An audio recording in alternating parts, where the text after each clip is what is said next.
Assalamualaikum warahmatullahi wabarakatuh. Selamat datang kembali pada channel saya. Pada video kali ini kita akan mempelajari bab 4 pada pertemuan 9 sampai 10 tentang konsep fotometri dan magnitudo. Ya, sebagian besar pengamatan astronomi itu berbasis pada radiasi elektromagnetik ya, dengan berbagai tujuan.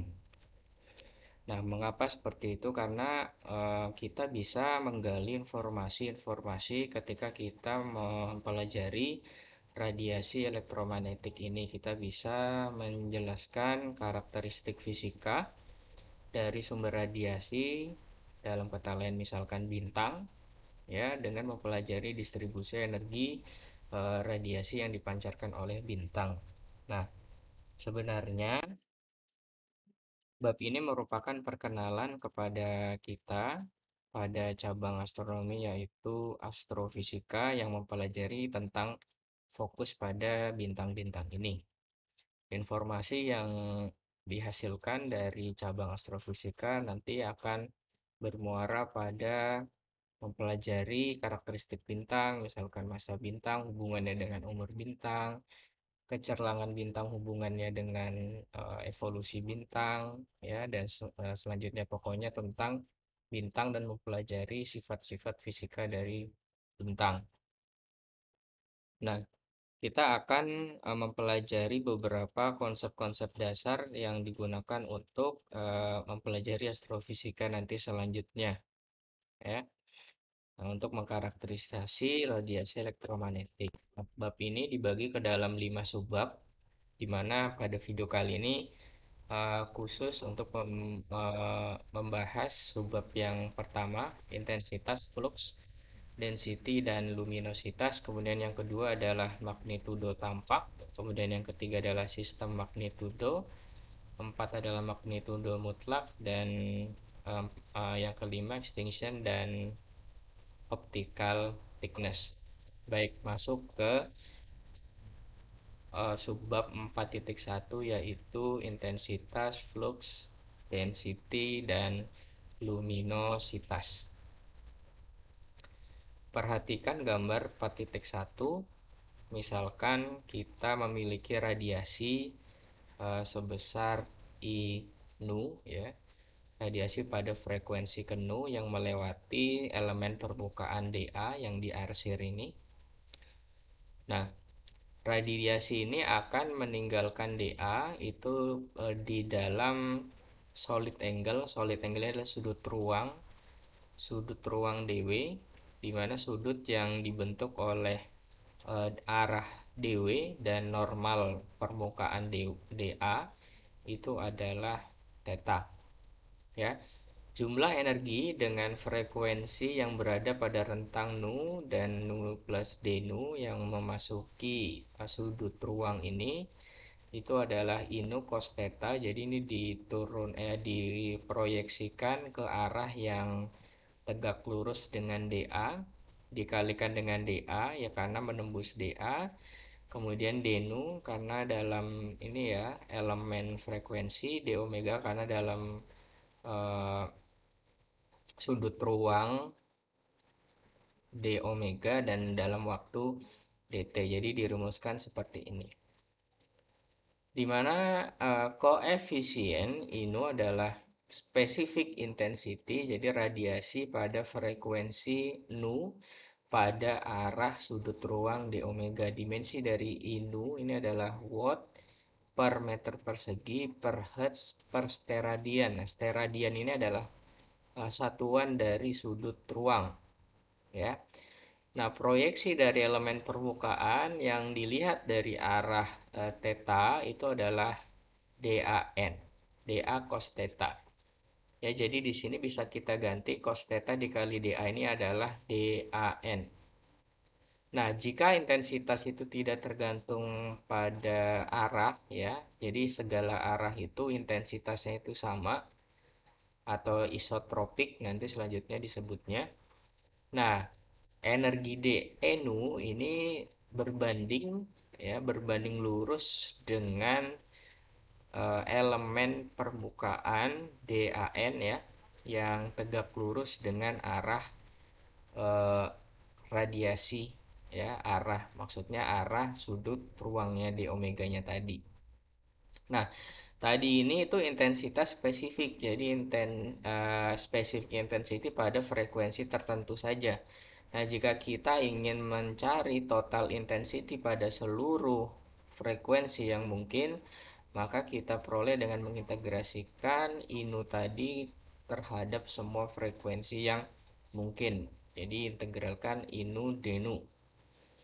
Nah, ini adalah intensitas total. Ya, intensitas total. Nah, besaran-besaran lain yang berhubungan dengan eh, ini ya, yaitu flux energi ya, atau nanti itu adalah eh, L ya, disimbolkan dengan L. L ini berarti flux energi untuk frekuensi tertentu ya. Kalau L ini berarti yang total, atau biasanya dikatakan saja sebagai flux ya. Kemudian flux density ini adalah flux ya, uh, flux density ya, daya per satuan luas ya nanti. Nah, di sini disimbolkan sebagai F nu. Ini sama ya, cuman uh, kalau ada nu-nya berarti ini nilai untuk frekuensi tertentu. Nah, kalau tidak ada nu-nya berarti ini nilai untuk totalnya. Nah, flux density ini merupakan daya yang dihasilkan oleh radiasi per satuan luas, dan oleh karena itu dimensi dari flux density adalah watt per meter persegi per hertz. Ini adalah F nu. Nah, tergantung pada apakah kita berbicara tentang flux density pada frekuensi tertentu. Kalau pada frekuensi tertentu berarti F2, kalau total flux density ya nanti adalah F. Nah, flux density yang terukur itu biasanya itu nilainya sangat kecil ya. Oleh karena itu kalau kita nyatakan dengan watt per meter persegi itu agak besar ya nanti itunya, pengalinya. Oleh karena itu biasanya untuk astronomi radio flux density ini dinyatakan dengan satuan Jansky ya. Satu Jansky itu sama dengan 10 pangkat min 26 ya.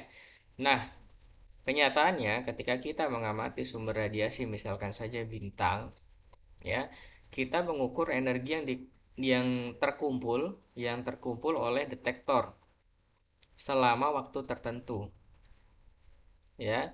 Nah, yang artinya jadi flux density yang terukur di sini adalah flux density yang terkumpul pada luas permukaan detektornya dan dalam waktu tertentu ya. Jadi flux density pada frekuensi kenu dapat dinyatakan dengan dalam intensitas itu sebagai berikut. Jadi di sini gini, jadi flux density kan tadi daya per satuan luas ya. Nah, daya itu kan energi per waktu. Jadi di sini dE dt ini adalah daya. Nah, jadi di sini uh, flux density itu daya dibagi dengan luas ya. Nah, kalau misalkan F nu ya berarti dibagi dengan D nu. Ya, dari persamaan 4.1 ya, di sini kalau kita cari dE nu per ya, dE nu per dA ya, per dA d nu dt itu sama dengan I nu cos theta d omega. Maka di sini kita bisa tuliskan sebagai berikut. Nah, oleh karena itu kalau kita cari ya total flux density-nya ya berarti kita integralkan pada nilai nu yang paling mungkin.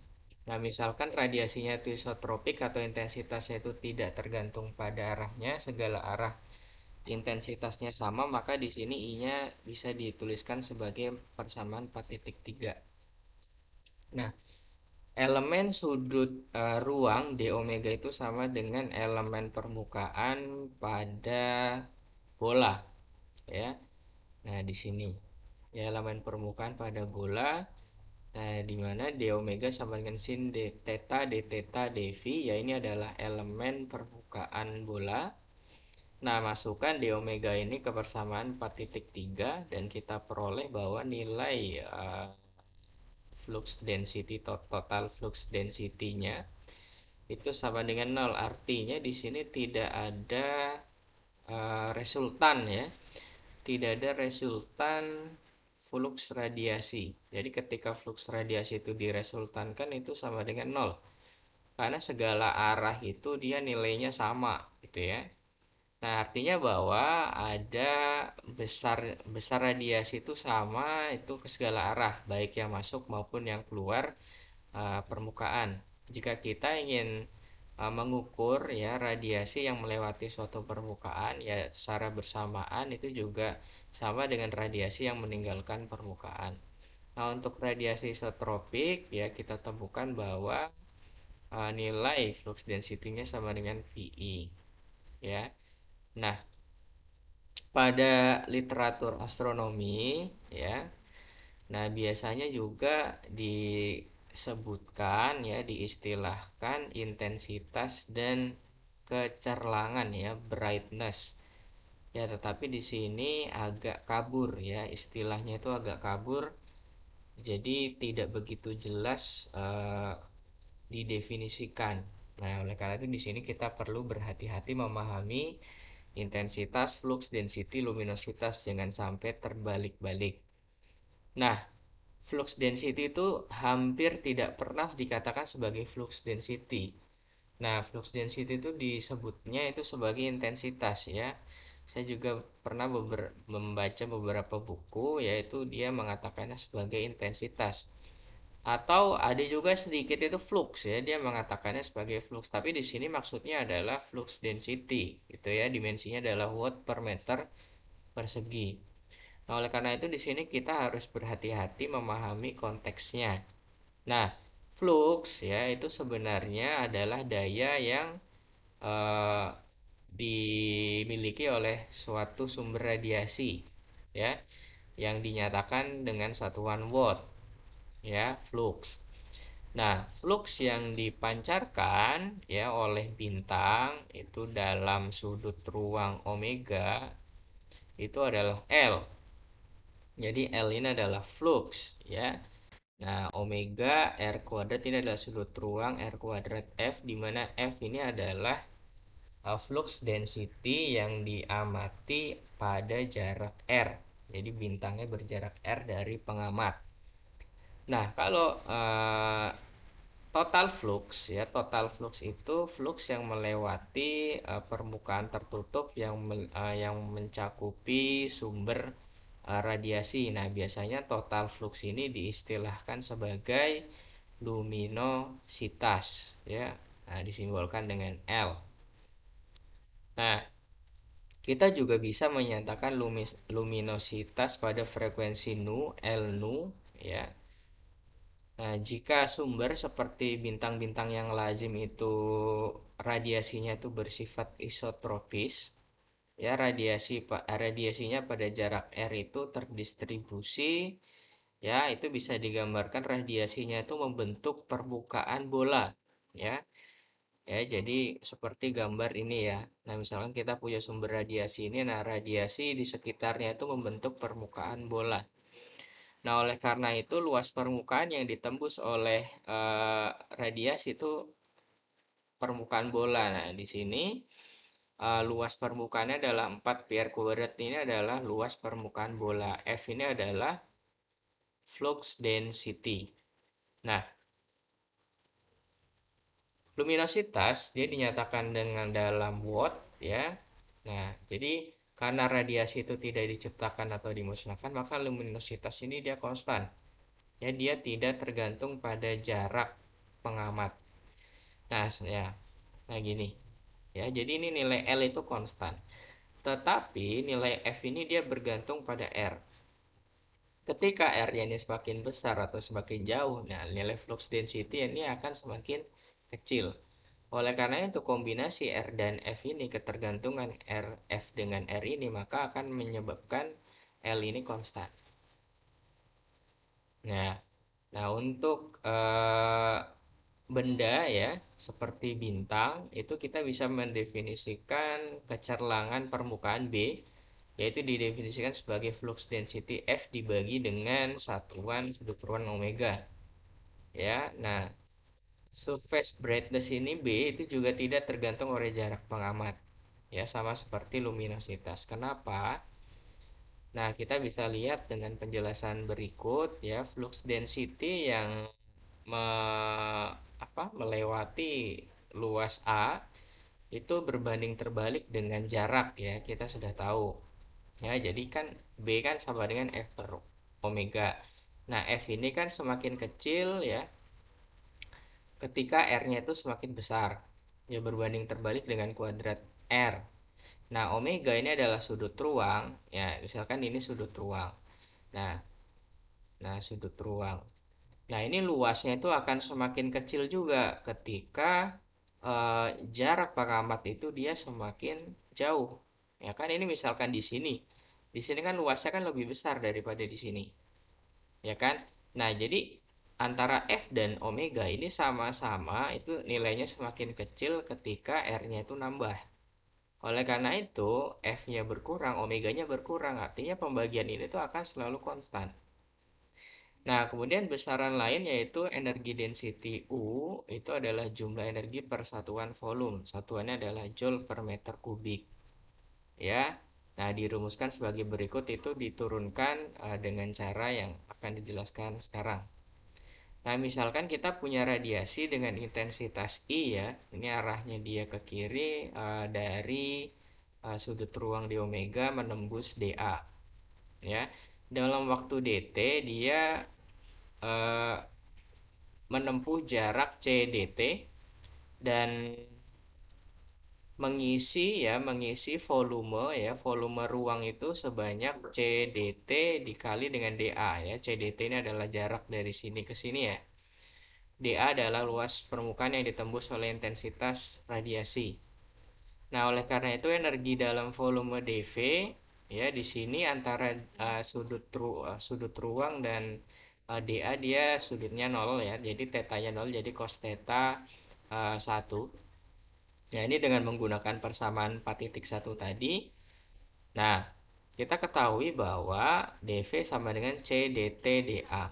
Jadi kalau dA dt ini kita bisa nyatakan sebagai dV per C. Jadi di sini dA dt diganti dengan dV per C dan kita bisa tuliskan seperti ini. Nah, energi density dU dari radiasi itu bisa dinyatakan dengan dE dibagi dengan dV ya. Jadi di sini dE dibagi dengan dV berarti tinggal 1/CI d omega. Nah, kalau misalkan mencari U ya ini diintegralkan dan kita peroleh ya persamaan 4.6. Ya, di mana C ini adalah kecepatan apa?